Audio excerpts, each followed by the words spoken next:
মুক্তিযুদ্ধের পেট থেকে বাংলাদেশ হয়েছে। এখন বাংলাদেশকে অস্বীকার করলে তো মাকে অস্বীকার করা হয়। তো মাকে যে ছেলে অস্বীকার করে, আমার ছেলে ব্যারিস্টার, তার মাকে যদি অস্বীকার করে সে কি ভালো ছেলে? বলেন, মুক্তিযুদ্ধকে যারা অস্বীকার করে তারা কি খুব ভালো মানুষ?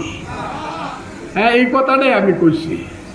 মুক্তিযুদ্ধ মাইনা আপনি ভোট চান, ফাল্লা মার্কায় ভোট চান, ডালিম মার্কায় ভোট চান, ইসলামের কথা কইয়া ভোট চান, আহলে হাদিসের কথা বইলা ভোট চান, আপনি হেফাজতে ইসলামের কথা বলে ভোট চান। মানুষ যদি আপনাকে ভোট দেয় ইসলামের কথা শুন না, আপনি দেশ চালান, আপনাকে আমি সেলিউট দিব। কিন্তু মুক্তিযুদ্ধ মানবেন না আপনি, আমি আপনাকে রাজাকার কমুই, আমি কমুই। এতে যত 30,000 বকা শুনতে হয় আমি শুনবো। মুক্তিযুদ্ধ আপনি মানবেন না, আমি বলবো আপনার পূর্বপুরুষ আলবদর এবং দালাল ছিল।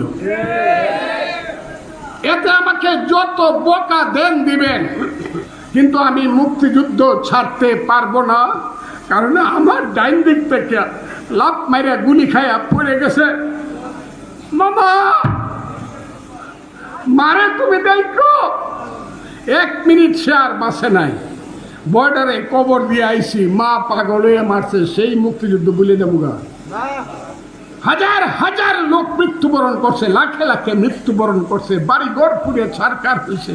সেই মুক্তিযুদ্ধে বাঙালি যাতে 1000 বছর পরাধীন ছিলাম, দেশ আনছি, সেই মুক্তিযুদ্ধ ভুলে যাবো কেন?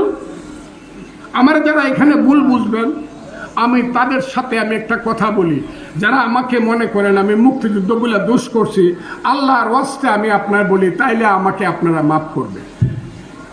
আমি মুক্তিযুদ্ধ ছাড়তে পারবো না, আবার ইসলামও ছাড়তে পারবো না। কথাটা খুব ক্লিয়ার।